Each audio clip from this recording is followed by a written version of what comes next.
Hello and welcome to our Changemakers Agriculture and Food event.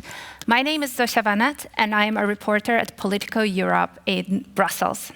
Let me start with just a couple of words about the concept of this event.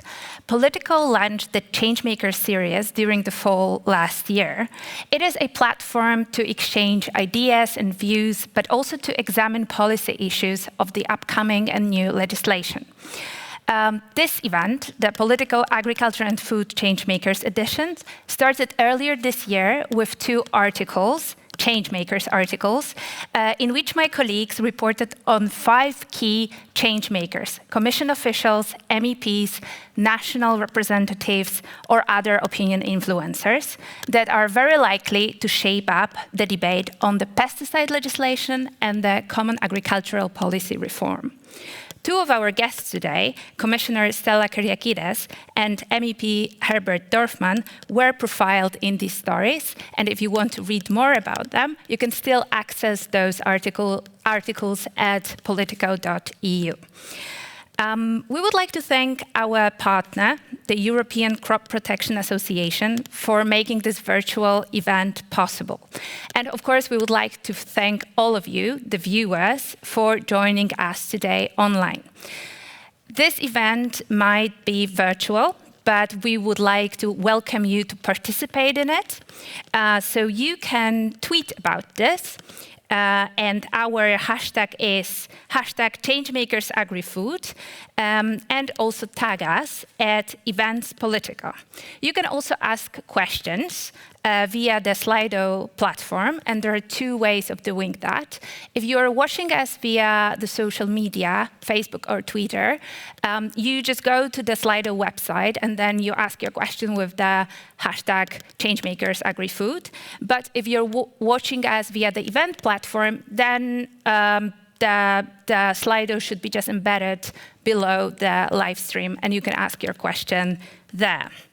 And now, before we get started, here is a word from Géraldine Cutas, Director General of the European Crop Protection Association, our partner for this event. Géraldine, you have the floor. Thank you, Zosia. Dear members of the Parliament, dear Commissioner Kyriakides, ladies and gentlemen, good afternoon. It's a true pleasure to be with you today. On behalf of ECPA and the pesticide and biopesticide industry we represent, I'm delighted to sponsor this Changemakers event, kindly organized by POLITICO. Before I start my introductory remarks, let me show you a short video.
When we produced this video, when we originally planned this event for March this year, it was ahead of the Farm to Fork publication and ahead of the COVID pandemic. Little did we know that Corona will change the world as we know it. Nobody can predict what will be the exact legacy of this crisis, but there is one thing I'm sure about. We are now all conscious of our vulnerabilities, and we urgently need to build more resilient systems, including the food system.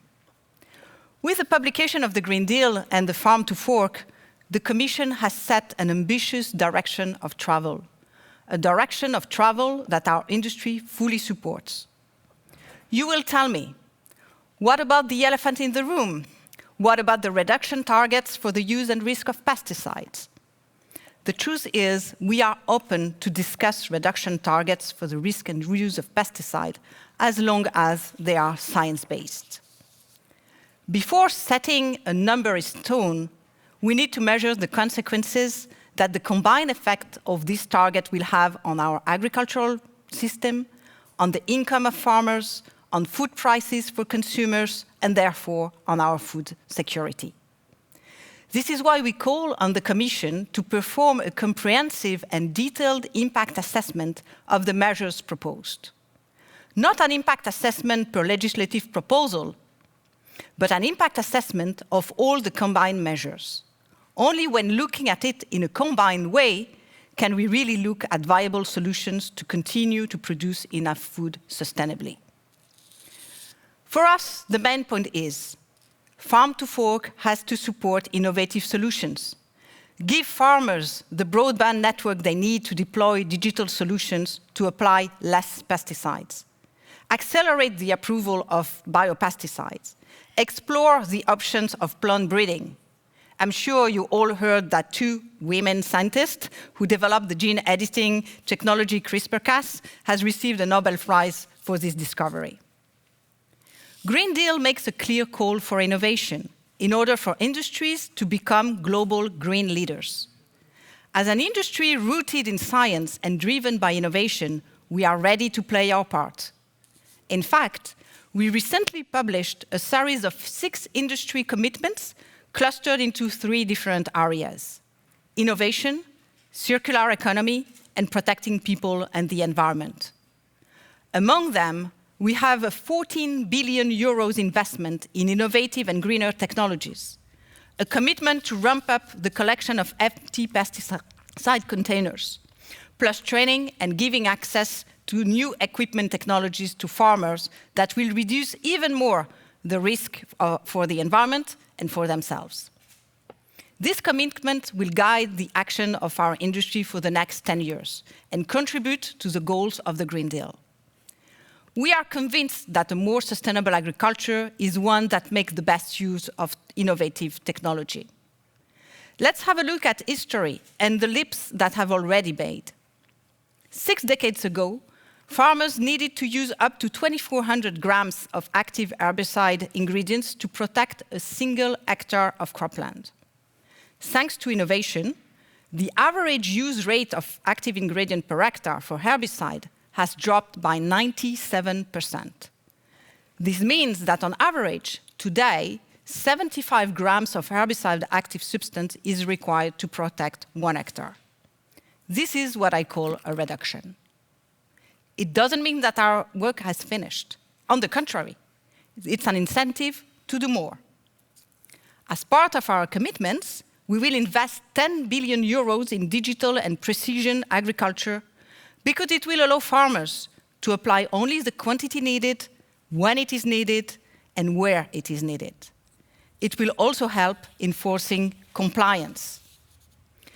Society demands tools with a better toxicological profile and more rapid degradation.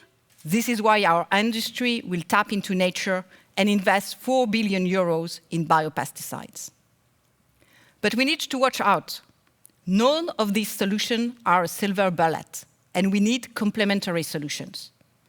Biopesticide will not fully replace conventional chemistry.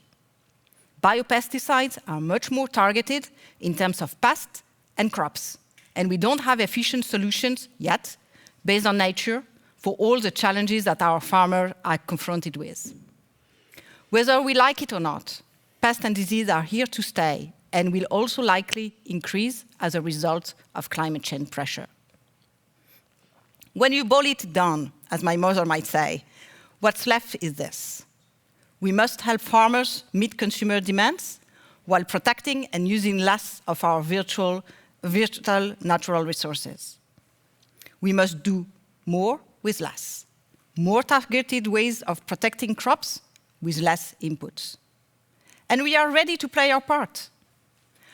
Do you know what? I also want to be a changemakers.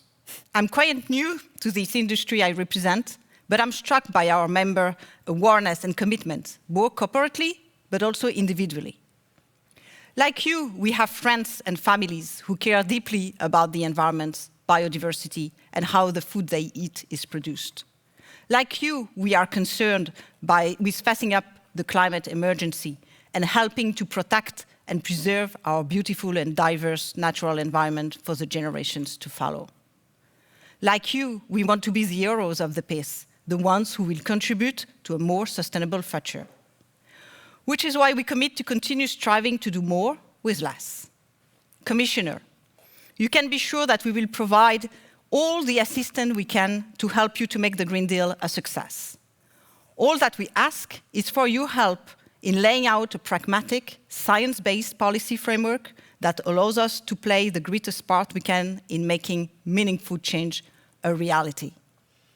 Thank you very much for your attention. I wish you a very productive event. Thank you very much, Geraldine. And now we are moving to the first part of our event, which will be the interview with Stella Kyriakides, the European Commissioner for Health and Food Safety, who is joining us today virtually. Hello, Commissioner. Thank you so much for being here with us. Hello, thank you so much for the opportunity.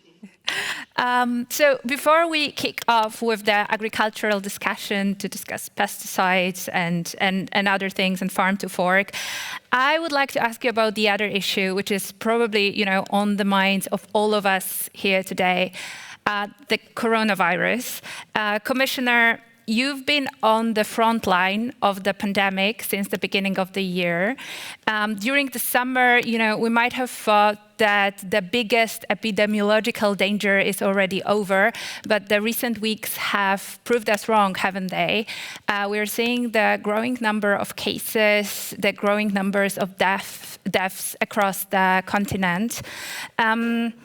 The governments are introducing new lockdown policies. So I would like to ask you for your assessment. Where are we now when it comes to the pandemic? I mean, people were talking about the first wave, the second wave. Some other were talking about no waves at all. How do you see that, from the European perspective? Thank you so much for that question. And in fact, the question and the COVID-19 pandemic feeds directly into the discussion that we'll be having today, because health and the aspects of food safety are really linked. I would say, and you're absolutely right, that we now, since January, almost 10 months into this COVID-19 pandemic. It is an extremely difficult situation. We know that countries and member states and citizens had to endure many life changes in terms of the lockdowns that we had. We saw so many thousands lose their lives, and for myself, these were never just numbers, and they are never just numbers. These are stories, they're people. So this has been a situation that is unprecedented in the area of public health. You are also absolutely correct to say that there was almost the hope, I would say, that during the summer that we were coming out of this pandemic. We did expect, and this is why on July 15th, we issued as a Commission a preparedness communication to all member states saying that they needed to be prepared for a possible resurgence of COVID-19 in the autumn and winter months for two reasons. One, because of the opening of travel and tourism and the lifting of containment measures, so there was bound to be an increase of cases. And secondly, because of what we call the twindemic or the cocktail effect of COVID-19 and the seasonal flu. I will also say that this increase has come possibly a little bit earlier than was expected by many epidemiologists. And what we're seeing now is that in the largest majority of member states, we are seeing a continuous increase in the number of new cases. and also, unfortunately, an increase in hospitalizations and in mortality. And this is why over the last few days, I am reaching out to all the member state health ministers in order to share with them where we are now, and also to really emphasize the importance of following the recommendations that we have put forward, testing and contact tracing. This is the only way we have in order to contain this virus as much as possible until a safe and effective vaccine is found. And also the measures that citizens need to follow. If you allow me just one more very short point I would like to make. I fully understand that citizens feel a lot over the last few months of COVID-19 fatigue. They want to get back to normality. We want to get back to normality. We want to go out, we want to see our friends, we want to see our loved ones. We don't want to wear face masks all the time. But the reality is that this virus is there circulating amongst us. And no one is safe until everyone is safe. And by protecting ourselves, we protect all the others who are most vulnerable around us.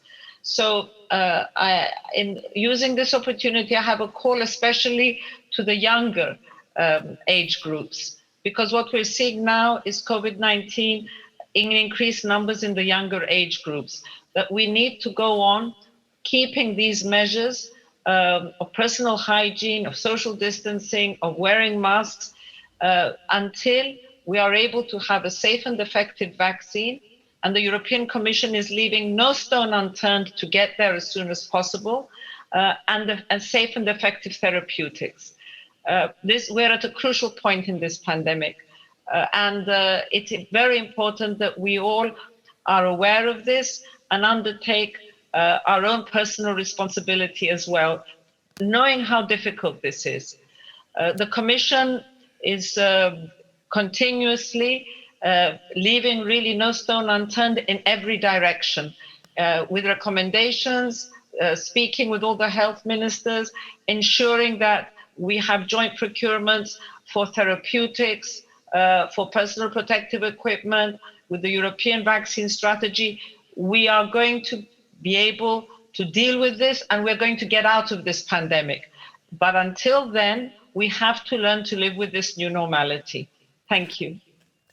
Commissioner, thank you for this message. You mentioned that you are reaching out to all the member states, to the health ministers, but ultimately healthcare is the national competence. Every government could do, what it wants really when it comes to protecting their own people. Would you like to see more cooperation when it comes to the coronavirus? Because especially at the beginning of the pandemic, there was quite a lot of criticism towards the EU that these efforts, the response efforts, aren't coordinated enough. So in the areas such as travel restrictions, such as quarantine time, for example, or school closures even, would you like to see, the common approach? Would it be easier if this competence was moved a little bit more even to the EU side? What's clear is that the Commission cannot extend its competences beyond those of the treaties. And you're absolutely correct that at the beginning there was more difficulty in coordination. But I sincerely believe that after the beginning, and many member states, and possibly because this moved so quickly and nobody could really conceive of the size of this pandemic, thinking that they could deal with it on their own. But viruses know no borders. And since the last number of months now, we have a very close cooperation and coordination with member states and a constant communication with health ministers. I have said from very early on that I believe that Europe, we need more Europe in the area of public health. We need to have a better coordination and for this. Possibly health competencies is one of the topics that we need to see in the conference for the future of Europe. I would also say here that this is why we put forward a very ambitious EU for Health program, putting in all what we need to have for cross-border health threats and preparedness. Where we are now is definitely what you have pointed out is true, that we came out with a proposal, for example, for a harmonization of border measures 1 month ago. I understand that it is now going to be voted and accepted today. I've called on member states to move very quickly on these, because it's clear, and this is something that we now, I think, are all aware of, that the more harmonization we have, the more we're able to deal with this crisis. So in this sense, it's very important that for us, the pandemic will remain a priority until a sustainable solution is found. And we will be working as an EU Commission with all the member states to deal with it as effectively as possible. Commissioner, we probably could talk about the coronavirus for hours, but we unfortunately don't have that much time. And we are having the crowd of people watching us today who are very agri-related, and they would probably like to hear something more about the Farm to Fork strategy, which was also one of your flagship documents, which was released in May. So I actually have a question. So it was announced in May, and since then, to be fair, we haven't been hearing too much about the Farm to Fork. Some people even say that the Commission has forgotten about the Farm to Fork. So the question is, could you maybe shed a little bit more light on what is going on with the file within the Commission? Like, what are the next steps, maybe? Gladly. As I said at the very beginning, what we're dealing with the COVID-19 pandemic, and for myself, health, is really very closely entwined with Farm to Fork. And this is why we came forward with Farm to Fork in May. A lot of people thought that we would put this on hold because of the COVID-19 pandemic, but for us, it was even more important to come out with it, because what COVID-19 has forced us to do is to rethink our status quo and to really adapt to new realities. And this also involves the sustainability of food systems. We need to move forward, to deliver change to sustainability, and Europe needs to be ambitious to this. So Farm to Fork was presented in May. It sets a clear direction of travel, of where we want to go, with many ambitious objectives. It has never been put on hold. And we are working towards many of the targets that we have already announced. So in this sense, what I need and I want here to emphasize, and I saw and listened very carefully to what Geraldine said at the beginning and the film. She said that we need more resilient food systems, and this is exactly what Farm to Fork is about, and that we are part of the solution. This is exactly why we want to go forward with this, together with member states and together with all the stakeholders involved. Transitions are difficult, and we know this. But the whole aim of the way we are working is to leave no one behind and to ensure that everybody's on board with Farm to Fork. But there is clearly a lot we can do at the level of the European Union to reduce food waste, to do away with food fraud, to improve animal welfare, to reduce the dependency on pesticides, to improve consumer information, because a lot of it comes to the attitudes that consumers have. So we're working on all this at the same time. You said that you would like to move forward together with the member states, but it seems that, especially looking at some discussions at the council level, it seems that there are still quite many member states who have doubts or concerns about some parts of the Farm to Fork, especially the targets.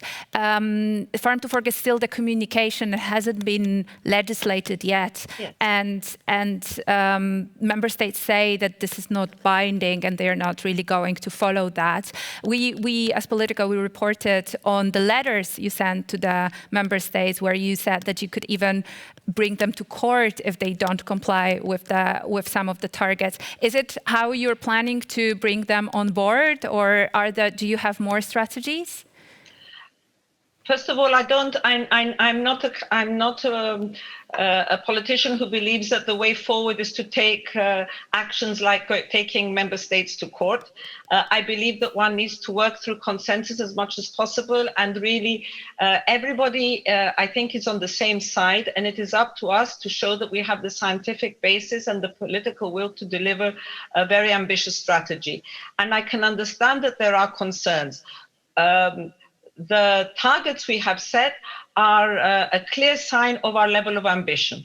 These are political targets, and we're going to be working with member states in order to implement them on the ground, taking into account their national situations as well, and contributing so that they contribute to the coherent targets. But I will say that where I do see that we are not following what we should be in terms of the level of protection that we need for either the area of health or food safety, then I don't hesitate. But I will first, of course, and it's my responsibility to discuss and try and listen to the concerns, and with them work together to sometimes explain how we're going to deal with these concerns, because any transition and any change in any area of life brings concerns. But I believe strongly in working together with member states. Where we need to be more effective in another way, I will not hesitate.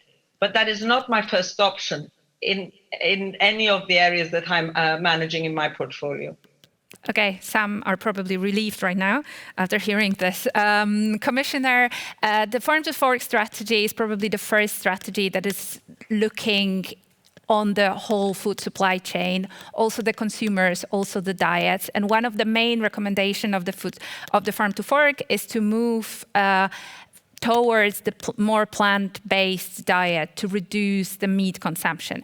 And this is obviously something that European farmers don't really like, given that they even think that this could be their existential threat. How would you balance those two interests? There are a number of changes that we need to do in terms of moving towards food sustainability. The numbers, I think, speak for themselves in terms of where we are now. We are at a time where over half of the adult population within the EU are overweight, and this brings a lot of other chronic disease impacts. So this is a reality. But we're also at a time where over 33 million people, I think, in the EU cannot afford a quality meal every day. So there is clearly, we need to readdress the way that we're looking at the manufacture, at the producing of food, the manufacturing and the consuming of food. And healthy diets are part of many of the areas that we deal with. For example, in the Europe's Beating Cancer plan that we're going to be coming out with at the end of December. So this is something that we're looking at. Together with all the stakeholders, into moving into a direction where we are able to have a healthier diet, which will also help in the area of public health and chronic diseases. And yourself, Commissioner, do you eat meat? Yes, I do. Are you planning to reduce anytime soon?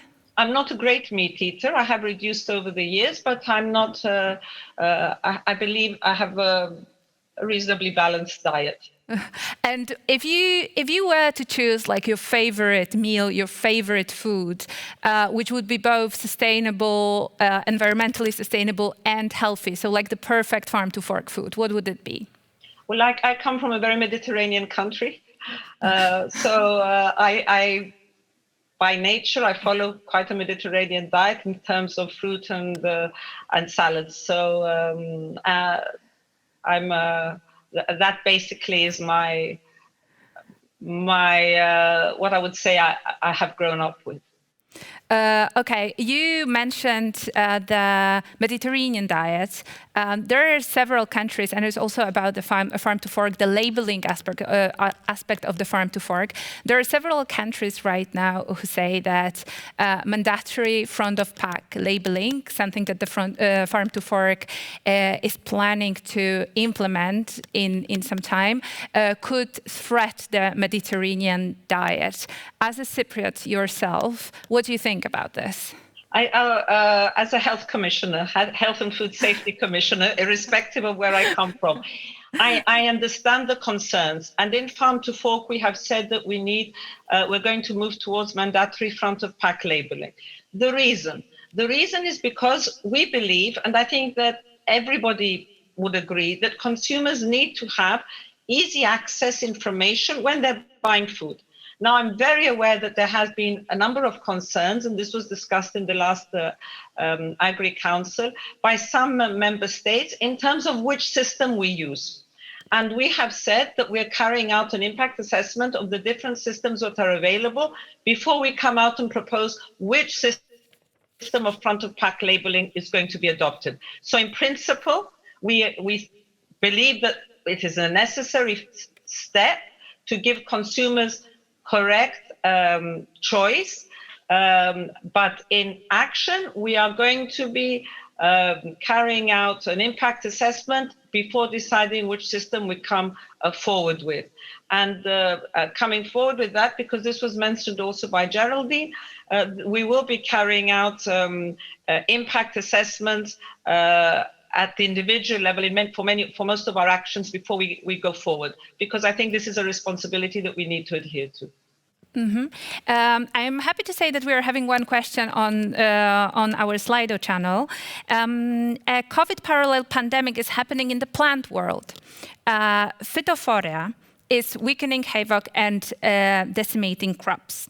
How can farm to fork mitigate this for food security? It's basically about plant protection, how plant protection is the part of the farm to fork strategy, and how can it, strengthen food security? Well, as you know, within Farm to Fork, we have one of our targets is to reduce the use and dependency on pesticides by 50% by 2030. At Farm to Fork, as part of its strategy, is looking also at alternatives that can be used in plant protection, because we believe that we need to look at this moving forward for plant protection. So to reach our goal for the pesticide reduction, we are going to be taking this in a number of steps, and this will definitely not be overnight, by reviewing the sustainable use of pesticides directive, and also by facilitating and placing on the market of pesticides which contain biological active substances, so as to reinforce the environmental and assessment of pesticides. We are approaching the end of our interview, and that means I am getting more and more questions right now. It always works like this. And there is one question about the climate change. So scientists say tackling climate change and biodiversity loss are key for our survival. Shouldn't we respond more urgently to those challenges rather than to the coronavirus? It's not either or. What we have learned with this pandemic is that everything is interrelated, and we need to understand this. So I would say that the COVID-19 pandemic has shown us how that health is animal, plant, and human health are interrelated and interdependent. And this is why we believe in the European Green Deal and Farm to Fork. And I can understand the many concerns, and I am also concerned about climate change, but this is why we have put forward this strategy and the European Green Deal. This is why we're putting forward a chemical strategy, and this is why I seriously believe that COVID-19 is a huge public health crisis, but there are also opportunities that come out of this crisis, and we have an opportunity to rethink the way we deal with our food systems. And as a European Commission, we are committed to this. So in partnership, but without reducing the level of ambition that we have put. Perfect. Commissioner, our time is unfortunately up, so I think we have many more questions. I think we should do it more often. I want to thank you. Thank you. Sorry, thank you for joining us and being with us today, and for all your input today. Thank you so much, and thank you for the opportunity. Thank you. Thanks.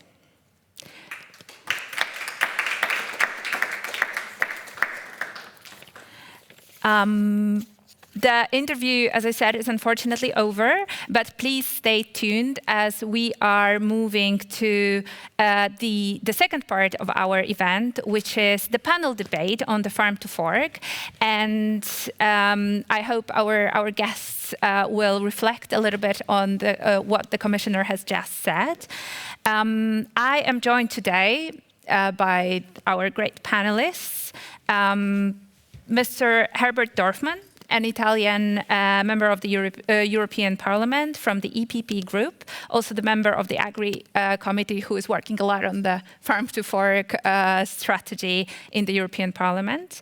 Alexandra Nicolacopoulou, who is the head of the Farm to Fork strategy at DG Sante at the European Commission, working on the Farm to Fork there. And then we have Janez Maes, the president of the European Council of Young Farmers, and Javier Ruiz, senior policy officer on food and agriculture at WWF's European Policy Office in Brussels. Thank you so much for joining me today and for joining us here on the stage. It's not that common nowadays. I just would like to remind all of you that you can participate in our debate as well. Thank you for all these questions. I've taken note of them, and I'm sure we will be able to discuss them during the panel right now. So if you want to participate, you can tweet about the event with the hashtag ChangeMakersAgriFood or tag us at POLITICO. And you can also ask questions, more questions, via Slido.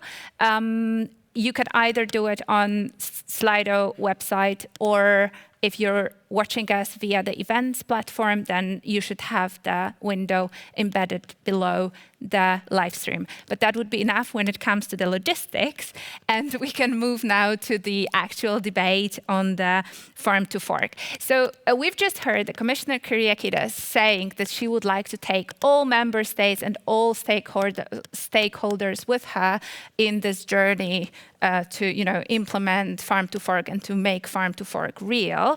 But from what I know, at least several members of today's panel, they have some concerns. I mean, they welcome you welcome the strategy. You think this is a significant step forward, but at the same time, there are certain issues or areas that you feel could be implemented. And Herbert, if I could start with you, you're working on this on the report about the Farm to Fork in the European Parliament. What are the EU lawmakers' views on the Farm to Fork? How do you see that? Thank you. Good afternoon.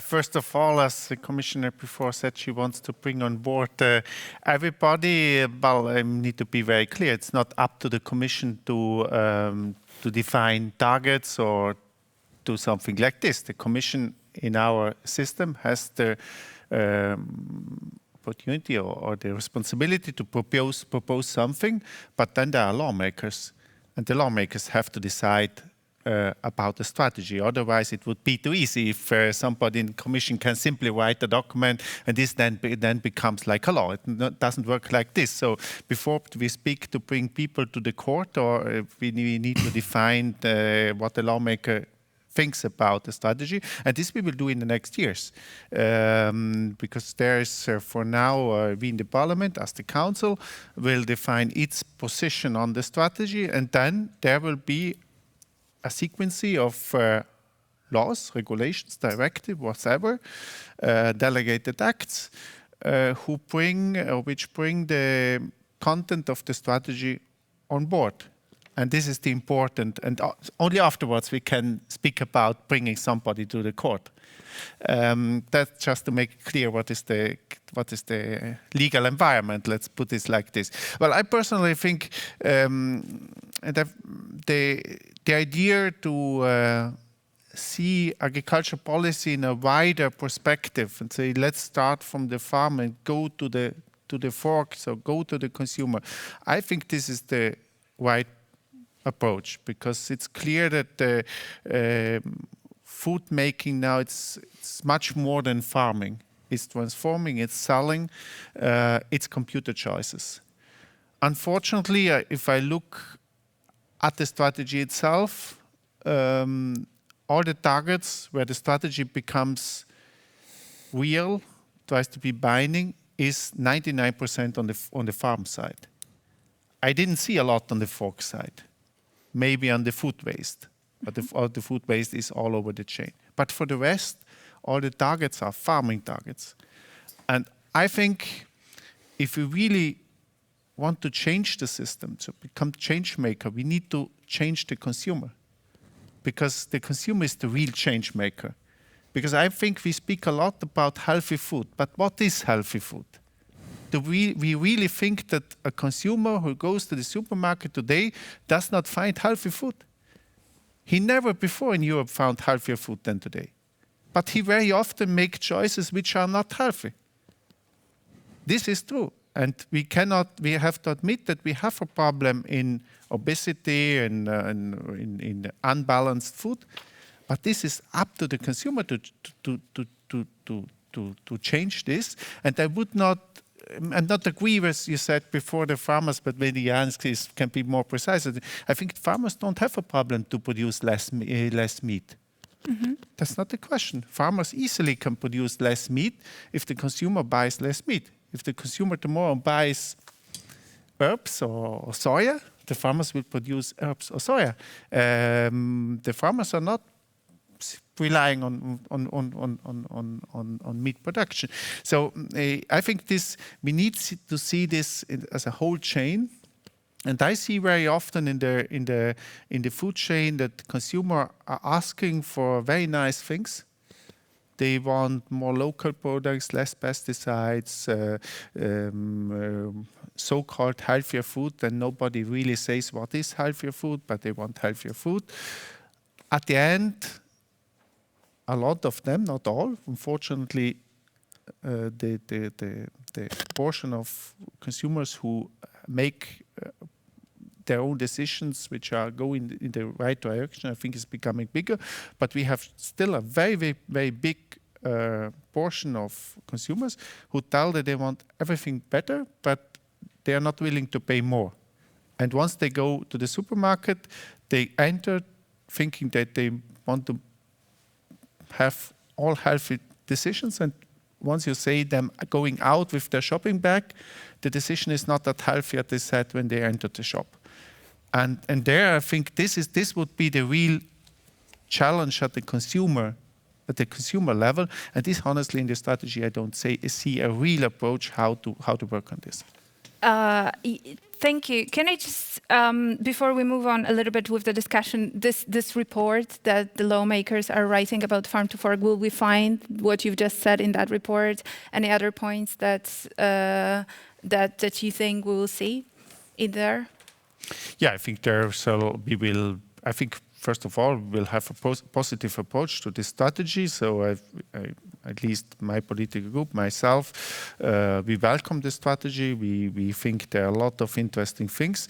Also on the targets, I think we have to debate on the targets. I myself think the targets are, but I'm aware this is strategy, so once it comes to lawmaking needs to be more precise, but on the strategy, on the targets, we need to be much more precise. If you read the strategy, you have the impression that we have the same situation all over Europe, and this is not true at all. If you look, for example, at antibiotics, at the input of antibiotics in the farming system in Europe, you have huge difference in different member states. And they cannot simply say, now we reduce for 30%. Because we have member states in Europe which for now 10 years had a very, very successful politics to reduce the use of antibiotics, and they are a very, very good level. And we have other member states which didn't do anything. And I think, and that's a bit the same on pesticides. We have very different situations. I think we need to start from where we are. And maybe we should also, we have 27 different systems in Europe. And we can also learn from each other. For example, on antibiotics, we have very good examples. Why not bring forward the best practice system, where you say, okay, who achieved something, how others can follow this path. I think this simply say 20% less, 30% less, and here is much too superficial. You need to look what's going on, what are the challenges, what are the new challenges coming in, because also on pesticides we have a lot of new challenges, how to deal with them, what does science bring, what are new products, so it's a bit more tricky than simply saying, no, now we reduce for 30% and the life is nice and the world is nice in Europe. Perfect, thank you so much. We'll get back to this, but first, Janis, if you could tell us a little bit more from your perspective as a farmer, what you dislike in the farm to fork. Well, I think, and referring to what MEP Dorfman already said earlier, in general also, we as young farmers at least, we welcome the effort of a farm-to-fork strategy. We do indeed believe, and that is what the Commissioner also said, that the strategy is about making food systems more resilient. It is about making sure that nobody is left behind. And so that is something we strongly adhere to. We already say for a few decades, and so that was before I was a young farmer. When the old farmers of today were young farmers, they were already showcasing some problems in terms of economic resilience, for example, of the agri-food sector in this globalized market. So that is something which needs to be tackled, and that is something where we also believe that a strategy, an overall strategy, such as the farm-to-fork strategy, has a role to play. So there are some elements there which we also like. The fact that she refers a lot to how to empower consumers to do their part and to guide those markets. However, if you look at the overall strategy as a document, we were quite disappointed. In essence, we felt that the people who drafted the strategy had no real understanding of the diversity of farming systems today in Europe, of the realities that farmers are facing, of the dynamics which are already happening in European agriculture in the 21st century. The ambition that certainly my generation, but all generations of farmers already have and are trying to put into practice already on a daily basis. And so in that sense, we don't really feel that the document as it is today, but okay, that means that there is time for improvement, so let's be open-minded about it, but that the document today is able to ensure that that process happens in a way that nobody is left behind, because we're not taking into account a big part of today's farmers inside of the strategy. We're not taking into account some systematic challenges that, for example, young people face in entering and developing throughout the sector. So if you add to, let's say, the ambition or the efforts that you're expecting from farmers, which we can do as a society, we can put expectations to farmers. It's up to us to also respond to those expectations, but you have to do it in a way that you also take into account the challenges that young farmers will face throughout that process. And we believe that hasn't really happened today. On maybe the environmental angle of the farm-to-fork and biodiversity strategy, because let it be very clear, for farmers, all the strategies, whatever the name is, it all comes to impacting their own farm reality. And so in that sense, it is also crucial and important that an impact assessment takes into account all of the different strategies, all of the different objectives. There is no use in saying, well, this is not our policy as a health commissioner, so we're not taking into account that. Well, as a farmer, I have to take it into account altogether. But for the environmental perspective, we also believe that the CAP proposal, which is on the table today, which has 9 specific objectives, which shows a good coherence, I would say, between environmental, economic and social ambitions that you would have as a farming sector and as a European Union, that framework is stable enough to include instruments at member state level and thus on farm level to empower farmers to optimize their environmental performance. So we don't believe that you need a farm to fork strategy as a new baseline for the policy to reach that. So let's also make sure that we don't mix up an almost non-debate about responsibilities and legal options. Let's make sure that we already deliver towards farmers and towards the environment and towards Europe as a whole in the policy frameworks that are being put to the table today. Thanks a lot. And Javier, could you maybe tell us a little bit more about the environmental perspective on the strategy? Maybe also refer to what Dianis has just said. No, definitely. Thank you very much, and good afternoon, everybody. I think that from an environmental perspective, it's very clear that for us, the farm to fork strategy is generally, as it was presented earlier, going in the right direction. It's suggesting a direction of travel that is good.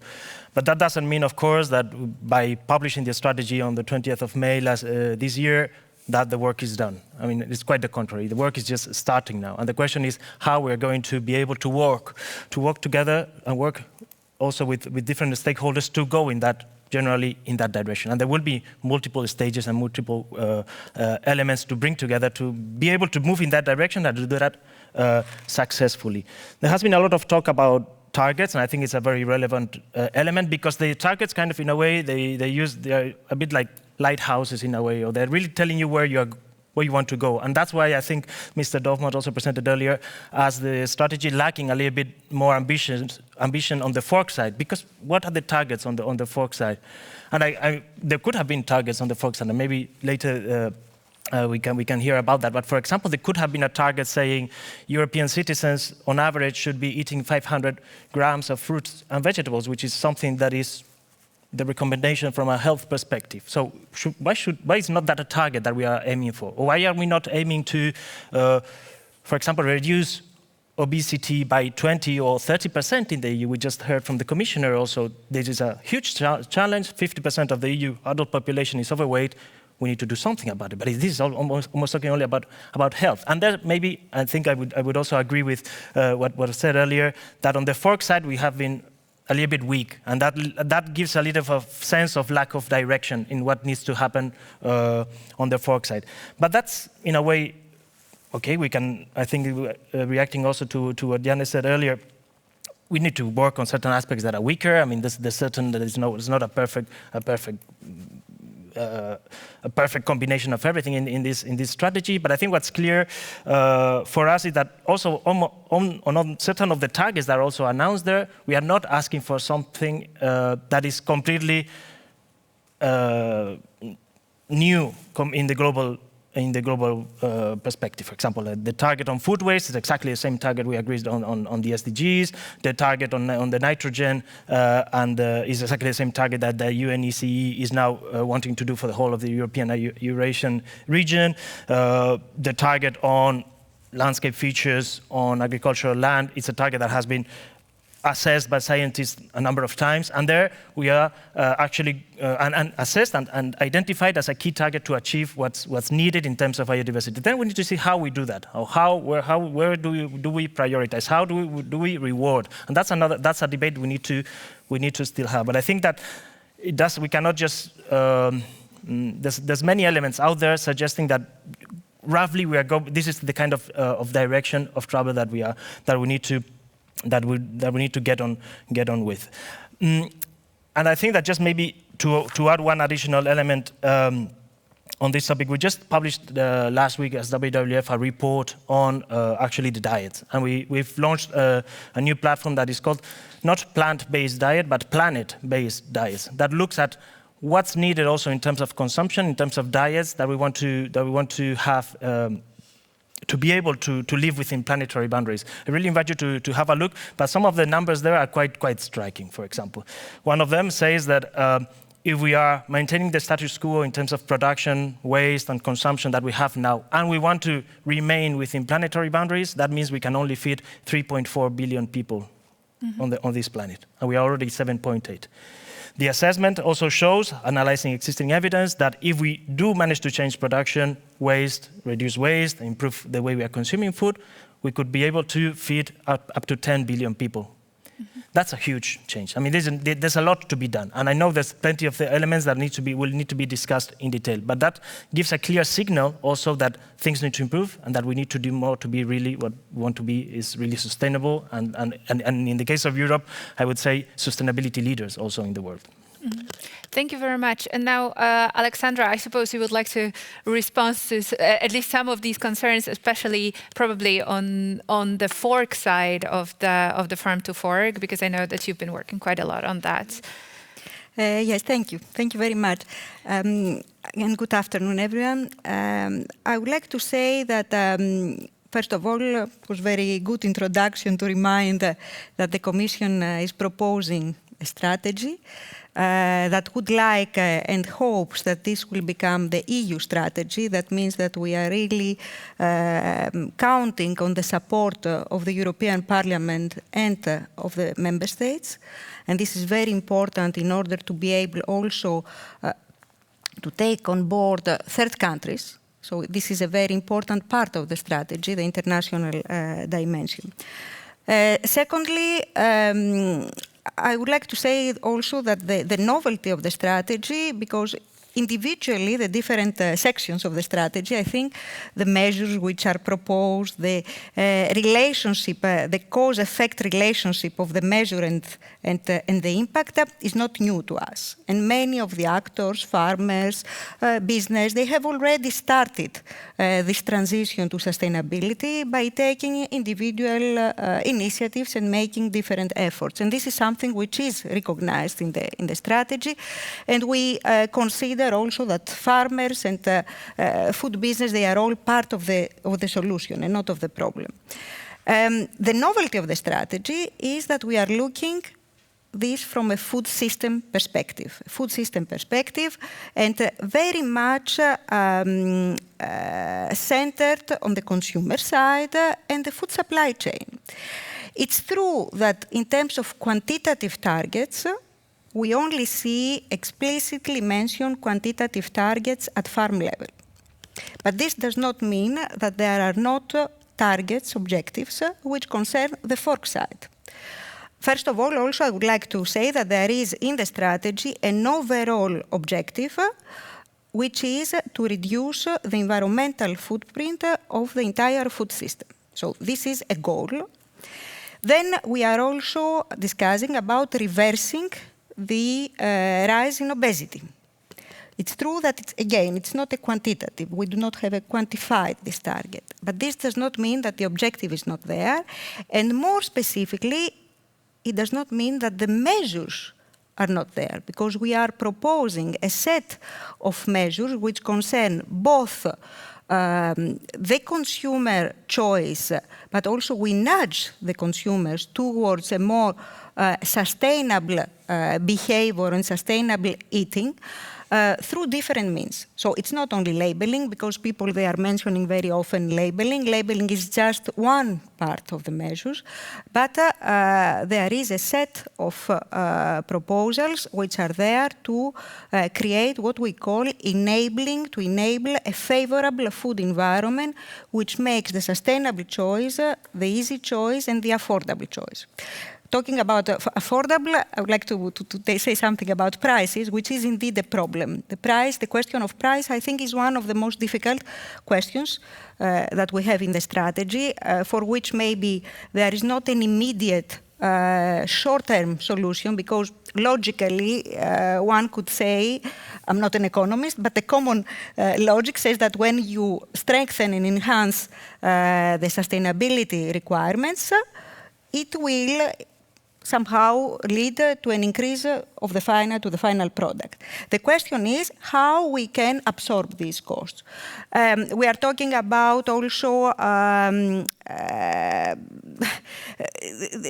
the create, in the end, a more global and more general desire by the consumers for a demand of such products. So this could lead to products which are now niche products. They could become more mainstream. So this could also contribute to reducing the prices. It could also think about other measures, taxation incentives, which mean also that somehow the final price of the product reflects the negative impact that the product can have on the environment and on health.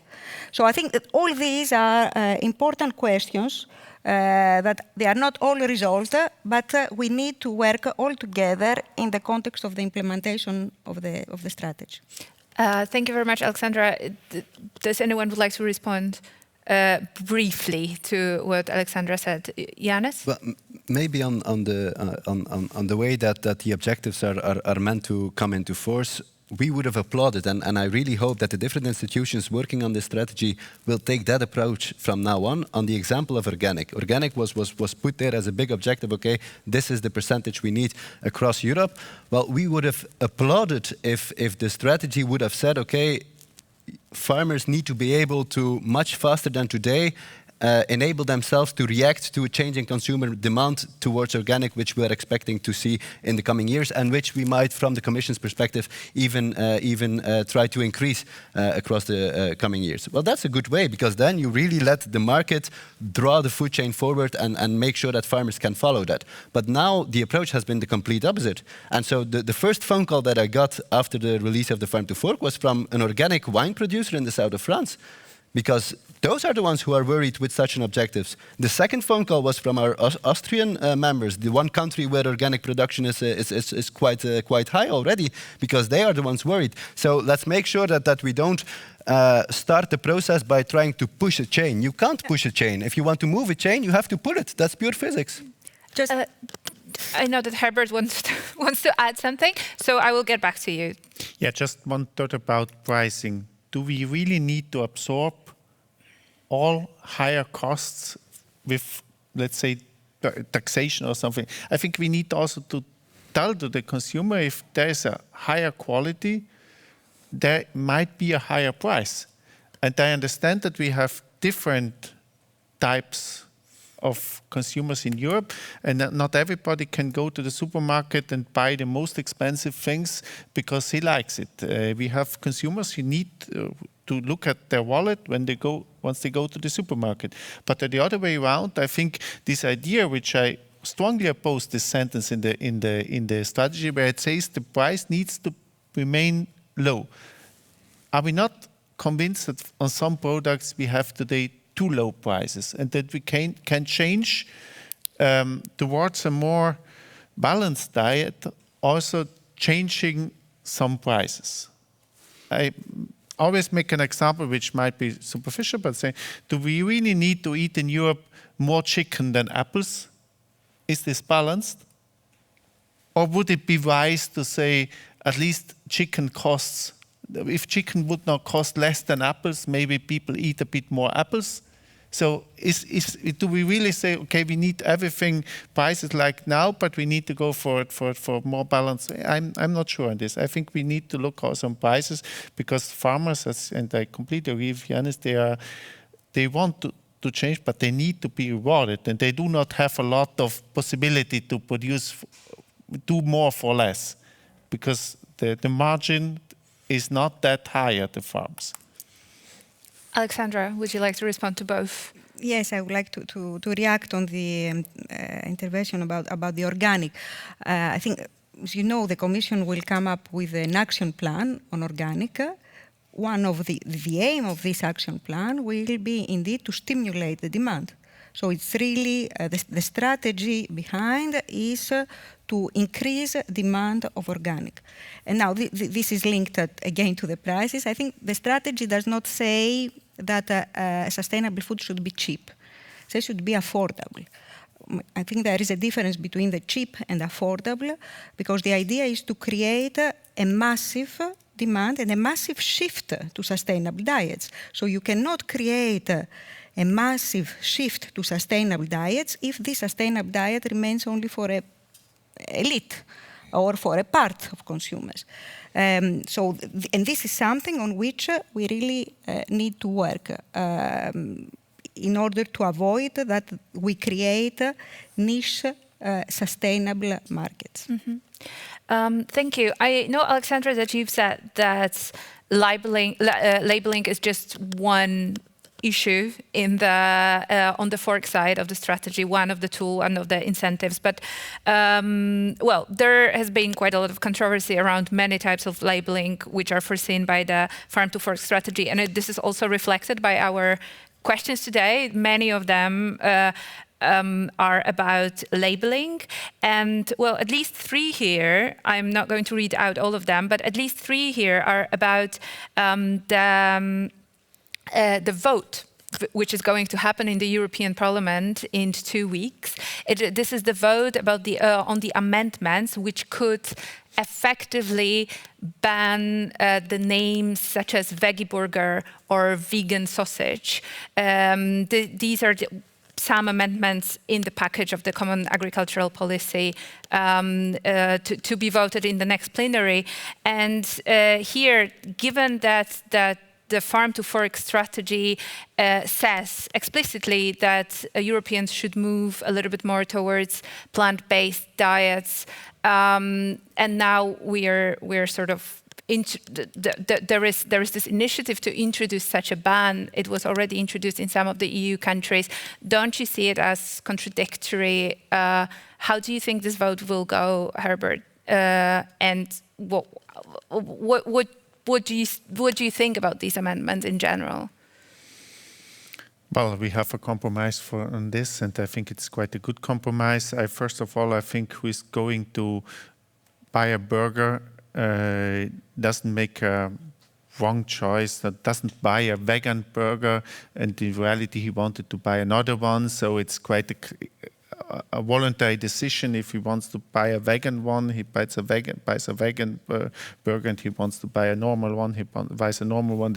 It's a completely different debate as we had years ago with the plant-based cheese you have on the pizza, because this you don't really find on the, or you need to look at the ingredients to find out if on the pizza there's a real mozzarella or there is something else.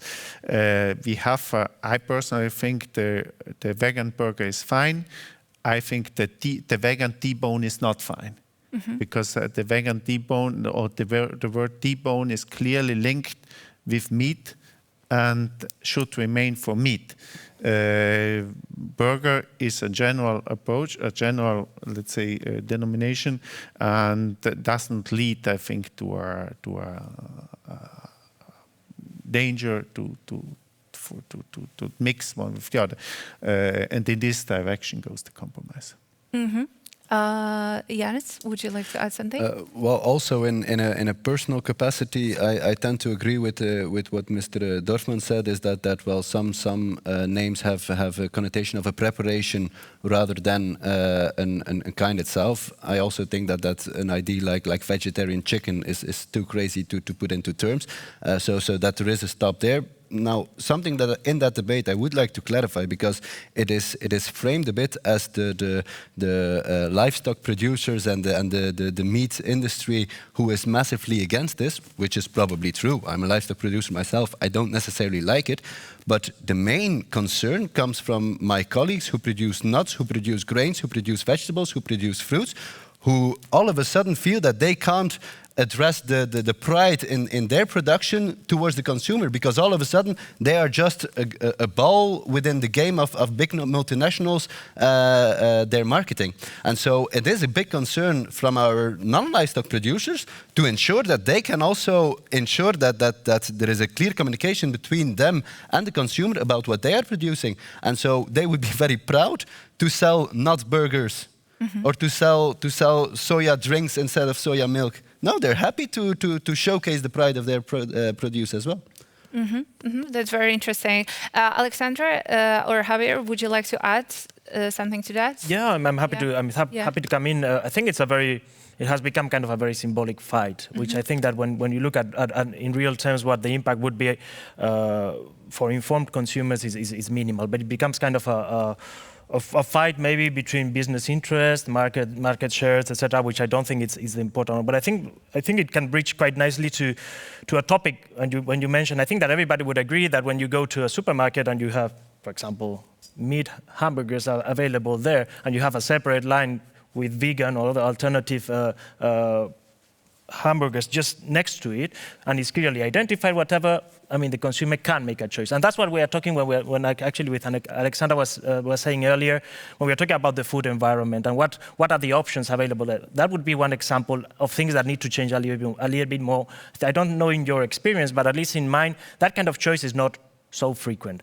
The issue that we have, and I'm a father also, and you go to a supermarket with your kid, and you have a whole line of unhealthy products for kids, and advertising around those unhealthy products for kids. That's what we are talking also about when we're talking about food environments. And that's how things that are, I'm not saying we need to regulate, because I don't think that regulation is the solution necessarily, but it's things that we need to work on. And we need to see how we work on those to make all that food environment change. Because I do agree that the consumers have a key role to play, but consumers, and that's the case of all of us here, act according to the environment in which we are operating. When we go to the supermarket, when we go to a restaurant, when we go to a canteen, or when we are actually buying school meals for our kids. And all those environments have very important consequences on the final choices that we do as consumers. And I think that's an area where I frankly encourage the Commission, but also in the Parliament, also to push a little bit the debate there and say, like, what else can we do? I think we are, in the EU, we have a bit more maybe of a tradition, and maybe an inertia of regulating and acting more on the farm side, because we have the CP for many years, there's a whole history behind, and we may have a bit more of an inertia of that's a space where we know that the EU can and should act. And maybe we are a bit more timid in saying, well, we can act in other spaces also. We can act a little bit more on the farm. We can act, and those are spaces that are maybe a bit more novel, let's say, to the EU policy making. But I think that we really need to push the bar there. So also to make that change more possible. And I fully support the point that you were making earlier. I mean, there's no point in putting products in the market or pushing in a certain direction when the market is not following, and that's something we need to definitely look at. I will also ask Alexandra now, and we'll get back to you. No, on this issue, it's not completely new to us, and it is an issue that has been discussed and raised also by the meat industry and other parts of the industry, even before the Farm to Fork strategy, because these terms, we have seen those on the labels. We must say, maybe now with the Farm to Fork strategy, it takes a different connotation. In accordance with existing rules, we know that these terms, steak or burger, they are not reserved terms. So they can be used. And the basic rule is that the labeling must not mislead the consumer. So the question is it misleading for the consumer or not? Then we must also, on the food information regulation, provides that the Commission must adopt rules to harmonize the vegetarian, the use of the term vegan and vegetarian. This is also something that the Commission has not done so far. So there is no regulatory framework on this. And I think that we have to see, the Commission does not have at the moment a position on the amendments of the Parliament, so it is difficult and delicate to pronounce ourselves on stage now on those amendments. We have to wait to see what will be the final outcome, and then the Commission will have to take a position against or in favor of such an amendment. Perfect, thank you. I know that you would like to respond as well. No, I liked very much what Javier said before, because I think nutrition is very much a question of education, about approach to food. And I'm a bit a strange guy because I'm coming from a Mediterranean country, but I'm German. So I'm at the bridge between the two. let's say, maybe two big ways of thinking, the Mediterranean one and the Northern Europe one. And I think there's a different approach in the southern part of Europe to eating and to food. People know more and they're more interested in this, and they take more responsible choices.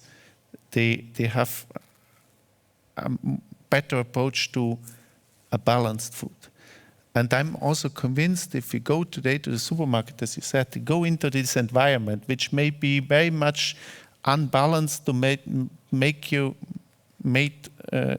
unbalanced choices. But if you go in the supermarket with the idea to have a balanced choice, maybe you go out with a balanced bag, which costs less than the unbalanced choice. But this I cannot solve with labeling.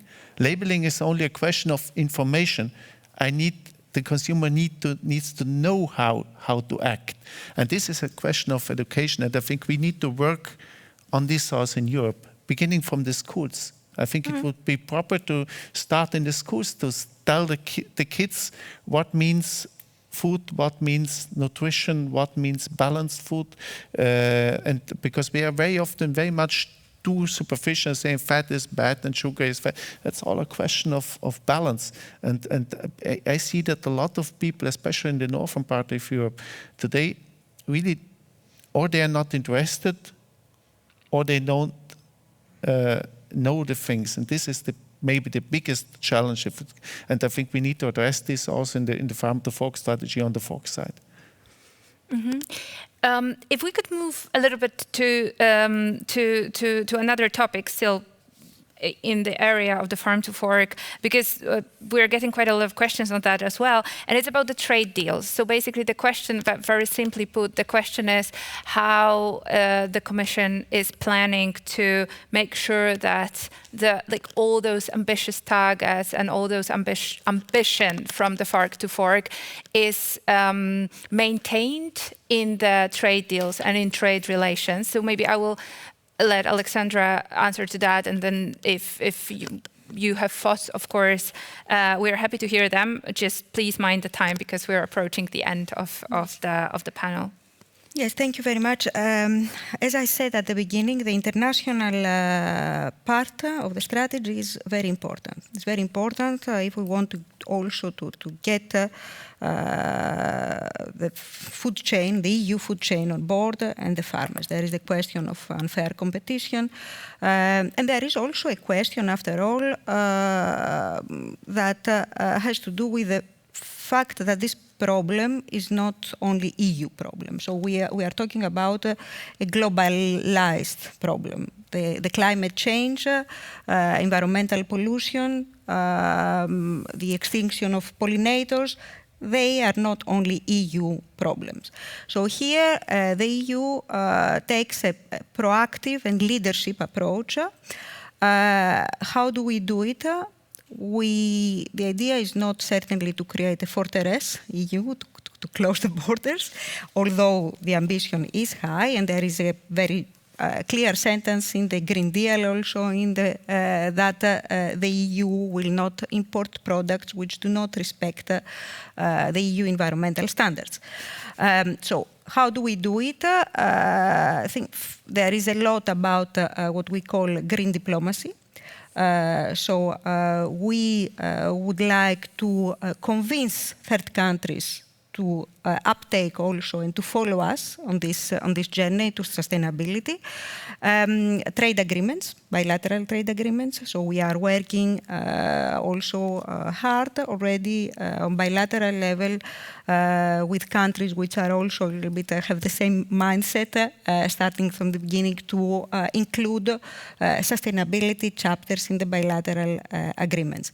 In addition to these tools, which are tools of, as I said, green alliances, green diplomacy, bilateral trade agreements, we should also see other aspects of the strategy, like the intention to create a sustainability labeling, sustainability logo in the future. This is also one of the tools which are meant to provide incentive to third countries exporters to follow, to subscribe to sustainability standards and to be rewarded through this logo. Thank you. We're still having some time, so if anyone here would like to respond, Javier? I would just maybe underline one additional element that was mentioned in the Farm to Fork strategy and that we appreciate very much in terms of trade, and is this initiative to have a new legislation that would address the risks of agricultural commodities placed in the EU market that could be linked to deforestation, forest degradation, and I would just add also other ecosystems, impacts on other ecosystems. I think seeing the challenges that we have witnessed in the last few years in several parts of the world, but particularly maybe we can see Brazil as a very important example there, but it's the same in Argentina and other places. I think we are mature enough in the debate on the topic in the EU to be able to decide. And I think that's something that would have a large citizen agreement, that it's no longer a matter of labeling this product or this soya that it's entering the EU market is, let's say, deforestation free. I think we're at a stage where we can really go for more ambition there and say that what we want to have is that all soya that enters the EU market is sufficiently clear that it has not been related to deforestation or other ecosystem degradation. It's something that is a very important topic for us at WWF, as you can imagine. So we are really going to be engaging in that angle. Thank you. Thank you. And Herbert, last words on trade from you. Yeah, I think it's essential if we have higher ambition in Europe, it would be essential to have a level playing field, but don't be too romantic on this. We read last week the interview with Mr. Perdue, what he thinks about this, and what he thinks about non-science-based rules or things in Europe, and how the United States would react. But then we need also to be coherent. We cannot, in the Commission, on the Farm to Fork strategy, say, okay, we need to have a new approach on these things, and the other side strongly support the Mercosur agreement, or we do this or we do that. And the European Parliament, in a vote last week, said clearly that the Mercosur agreement, as it is now, will not be accepted in the Parliament. This is the logical consequence. So we need also to be a bit coherent on these things, because otherwise we have a nice storytelling to the farmers, but at the end, then we come to a situation where this storytelling, unfortunately, is only nice romantic thoughts, but that is not reality on the ground. Perfect. Thank you so much. We could go on and on, but unfortunately we're running out of time. So I would like to thank all of you, Herbert, Jens, Javier and Alexander. Thank you so much. I think that, of course, we discussed disagreements because this is what was the most interesting. But I have a feeling that out of this discussion, we also could see some common ground in all of your remarks. So that's also a good thing when we are going forward. I would like to thank all our viewers. Thank you for your amazing questions, and I'm sorry I couldn't take all of them. There were really, really many. So thanks for your participation. Thank you to our partner, the European Crop Protection Association, for making this virtual event possible.